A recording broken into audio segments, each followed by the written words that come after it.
we want to do now is a run-through of the mediator's opening statement. So we've gotten a couple of participants out of the audience, and we asked them to be dummies. They've never been dummies before, so they're going to work real hard at practicing this. They're not going to be saying anything. It's mainly for us to get through the demonstration of how this will sound and how it flows in terms of mediator's opening statement. So, escorted them in. I've got a complainant sitting on one side, respondent sitting on the other side, and I'm ready to now sit down and begin my opening statement. So I sat down and say, hi, my name is Rick Foyles. I'm a trained and certified mediator, and as I said on the phone, I'm the mediator who's been assigned this case. I want to describe my role here today, and that is I'm a third-party neutral. My role here is to facilitate a process that may possibly lead to each of you resolving your own conflict here today. I want to begin by explaining that I haven't met either one of you. We've never met before, is that correct? Correct. And we've never met before, that's correct. And I have no vested interest in the outcome of this mediation here today. So if you decide to resolve this and that's to your best interest, that's good. If not, it doesn't matter to me. I have no vested interest either way in what happens. I want to let you know that this is not a legal proceeding. So the kind of things that you would expect to find in a legal setting, say cross-examination, rules of evidence, things like that, won't be happening here at this time. It's more of an informal discussion, just a conversation to see why we're here, what you'd like to see happen, and see if there might be possibilities for resolving your own conflict here today. I actually have no power to make a decision in this case, so whatever is decided here won't be decided by me. In fact, the power to make a decision actually resides in these two chairs, so that if any decision is made, it will be made by both of you in mutual agreement. So don't expect me to be making a decision here today.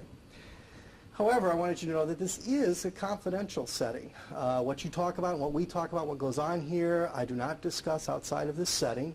There are some exceptions to confidentiality, though. I am obliged to report issues of fraud, waste, abuse, and criminal activity. I'll be taking some notes, but primarily they're for my benefit, so I can keep track of what's going on. I will be destroying those notes at the end, so there'll actually be no record of this except for maybe an agreement or no agreement form. That's it, and that helps support the confidentiality issues. By being here today, you haven't given up any of your rights. So all of the forums and procedures that are available to you outside of mediation are still available to you if you decide not to resolve this here today. So you haven't sacrificed anything by trying this here today, but I need to let you know if you do go forward in another formal setting or process, that I will not willingly testify for or against either one of you in that formal setting or process. Okay? Have either one of you been through a mediation before? Ever? No? Have you? Okay. Well, let me run quickly through the steps of the process so there are no surprises as we go forward. Right now, I'm giving my opening statement, which is called a mediator's opening statement. At the end of my opening statement, I will be turning to each of you to get an opening statement from you. We'll begin with you, since you actually brought this issue to the table, and I'll ask each of you why we're here and what you'd like to see happen. That's called party's opening statement. So when I ask for your opening statement, I will be listening to what you have to say. While you're talking, I will not interrupt, and I'll ask that you not interrupt too while she's talking. And as we go forward, you can take as much time as you want to tell me why we're here and what you'd like to see happen. When we're finished with your opening statement, I'll turn to you and ask the same thing. Why are we here and what would you like to see happen? And again, while you're talking, I will not interrupt you, and I'll ask that you not interrupt her as well as she's talking. And you'll have as much time as you need to talk about why we're here and what you'd like to see happen. When we're finished, you finished with your opening statement, then I'll come back together with each of us and begin our joint discussion. Basically, all of us get to talk at that time. I will begin the joint discussion with a summary of what I've heard you say and make sure that I've got it all the way you wanted me to hear it. And it'll be an opportunity for you to respond to each other's opening statements, for you to ask questions of each other, ask questions of me. I know I'll have questions to ask of each of you, and we'll just all participate in that joint discussion. Somewhere during that discussion, I'm going to ask to meet privately with each of you, and I'll meet privately with you first. I'll escort you out of the room, and we'll have a private meeting called a caucus. The caucus time that I have with each of you can be held confidential. So whatever we talk about individually and alone doesn't have to be brought up again when we get back together. And I'll ask each of you at the end of that if there's anything we've talked about privately that you do not want brought up again, when we get back together. So I'll meet privately with you first, and then when we're finished and covered the confidentiality issues, I'll escort you out, recover, retrieve you, bring you in, and then we'll have our private meeting. Go over all the things that you want to talk about. We'll go over confidentiality issues. When we're finished, I'll bring you back in.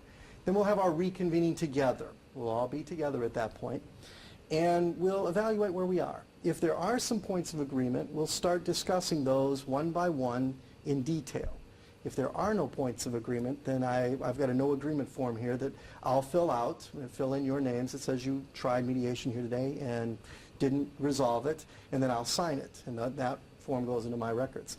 However, if there are some points of agreement, then we'll begin to write those things down. I will write them down on this agreement form, and I want you to take a look at this form for two reasons. A, I want you to notice that there's boilerplate language here.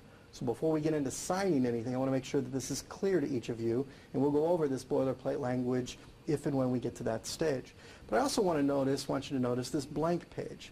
This is here on purpose and by design, and it's to encourage you all, both of you, to be as creative as possible to find a resolution that might satisfy both of you. Now, if you do that, and you do have some points of agreements, then I will begin to write them down in your language, in your words, representing your agreement. When we've listed all of those and have them down on the page, then I will read them back to you to make sure that I've gotten it correct. I will Xerox them, copy them, bring them in. You'll get to look over your copy, read it to make sure that it's your agreement, and then I'm going to ask each of you to sign it. Sign it indicating your willingness to live up to it, and then I too will sign it as the mediator. Okay? Now, are there any questions about what's about to happen here today? Well, I want to thank you both for your willingness to try mediation here today, and since there are no more questions, then I want to go ahead and start parties' opening statements. So if you'll tell us why we're here and what you'd like to see happen, we can begin.